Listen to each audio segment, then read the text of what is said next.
தமிழ் இண்டஸ்ட்ரியில பிரபலமா வளம் வந்த நடிகை மீரா ஜாஸ்மின் அவர்களோட அப்பா இப்போ இறந்துட்டாங்க. அதுக்காக எல்லா திரையுலகமும் ரசிகர்களும் இவங்களுக்கு மாறி மாறி ஆதல் கூறிக்கிட்டு வந்துட்டு இருக்காங்க. என்னதான் நடந்துச்சு அப்படிங்கறத இந்த வீடியோல நம்ம இப்போ முழுமையா பார்க்கலாம். 90ஸ்ல இளம் ரசிகர்களை தம் பக்கம் இழுத்து வச்சிருந்த கனவு கனியா வளம் வந்த ஒரு நடிகைனா மீரா ஜாஸ்மின் ஒருத்தங்க தான். இவங்களோட தந்தை ஜோசப் பிலிப் அவர் தான் இன்னைக்கு இறந்துட்டாரு. அவருக்கு வயது கிட்டத்தட்ட 83 இருக்கும். கொஞ்ச நாளாவே முதுமையில ஏற்படக்கூடிய நோய்களால ரொம்பவே அவதிப்பட்டு வந்துட்டு இருக்காரு. சோ அதனால சிகிச்சை பெற்றுட்டு தான் இருந்தாராமா. ஆனா நேத்துக்கு எர்ணாகுளத்துல மரணமும் அடைஞ்சிட்டாரு. அதனால ஒரு பக்கம் ரசிகர்கள், ஒரு பக்கம் திரையுலகம்னு சொல்லிட்டு மாறி மாறி அவங்களுக்கு ஆறுதலை கூறிட்டு வந்துட்டு இருக்கிறது மட்டும் இல்லாம எல்லாருமே இப்ப சோசியல் மீடியால அதை பத்தி தான் பேசிட்டு வந்துட்டு இருக்காங்க. இன்னொரு விஷயம் என்னன்னா, மீரா ஜாஸ்மின் தான் அவங்களோட கடைசி பொண்ணாமா. இன்னைக்குதான் இறுதி சடங்கெல்லாம் நடக்க போகுது அப்படின்னு சொல்லிட்டு இருக்காங்க. தந்தையை இழந்துட்டு நிக்கிற பொண்ணுக்கு எவ்வளவு வழி இருக்கும் அப்படிங்கிறது நமக்கு நல்லாவே தெரியும். மலையாள திரையுலகத்துல நடிகையா வளம் வந்துட்டு இருந்தவங்க தான் மீரா ஜாஸ்மின். அதுக்கப்புறம் தொடர்ந்து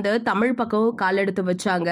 முதலா மாதவனுக்கு ஜோடியா ரன் படத்துல தான் இன்ட்ரோடியூஸ் ஆனாங்க. இத பார்த்த ரசிகர்கள் எல்லாம் அடடே சூப்பரா ஆக்ட் பண்றாங்களே அப்படின்னு சொல்லிட்டு அவங்கள நல்ல விதமா வரவேற்பும் கொடுத்தாங்க. இதை தொடர்ந்து நடிகை ஷாம் கூட ஜோடியா பாலா படத்துல, தளபதி விஜய் கூட புதிய கீதை, விஷாலோட சண்டைக்கோழின்னு சொல்லிட்டு தொடர்ந்து சக்சஸ்ஃபுல்லான ஒரு படத்தை தான் நடிச்சிட்டு இருந்தாங்க. அதுக்கப்புறம் இவங்களுக்கு பெரிய வரவேற்பு மட்டும் இல்ல, ஒரு பீக்லே கொண்டு போனுச்சு. முன்னணி நடிகையா தமிழ் இண்டஸ்ட்ரியில வளம் வந்துட்டு இருக்கும் பொழுதே திடீர்னு பார்த்தா எனக்கு கல்யாணம் அப்படிங்கிற மாதிரி துபாயில இன்ஜினியரா ஒர்க் பண்ணிட்டு இருக்க அனில் ஜான் அப்படிங்கிறவங்களை இவங்க கல்யாணம் பண்ணிக்கிட்டாங்க. அதுக்கப்புறம் தமிழ் இண்டஸ்ட்ரிக்குள்ளேயோ இல்ல திரையுலகத்துக்குள்ளேயோ அவங்க கால் எடுத்து வைக்காம அவங்களோட ஃபேமிலியை மட்டுமே பேலன்ஸ் பண்ணிட்டு இருந்தாங்க. இப்போ அவங்க கணவருக்குள்ள என்ன பிரச்சனை அப்படிங்கறதுலாம் தெரியல. ஆனா ரெண்டு பேருமே டிவோர்ஸ் வாங்கிட்டு தனித்தனியா தான் வாழ்ந்துட்டு இருக்காங்களாமா. இப்ப திரும்பியும் திரையுலகத்துல கவனம் செலுத்தலாம் அப்படிங்கிற மாதிரி இப்போ நயன்தாரா நடிச்சிட்டு இருக்க டெஸ்ட் திரைப்படத்துல இவங்க முக்கிய கேரக்டர்ல நடிச்சிட்டு வந்துட்டு இருக்காங்களாமா. சோ இந்த விஷயமும் இப்பதான் லீக் அவுட் ஆயிருந்திருக்கு. அது மட்டும் இல்லாம இந்த மாதிரி நிலையில இப்போ அப்பாவை தவறிட்டாங்க அப்படின்னு நினைக்கும் பொழுது ரொம்பவே கஷ்டமா இருக்கு.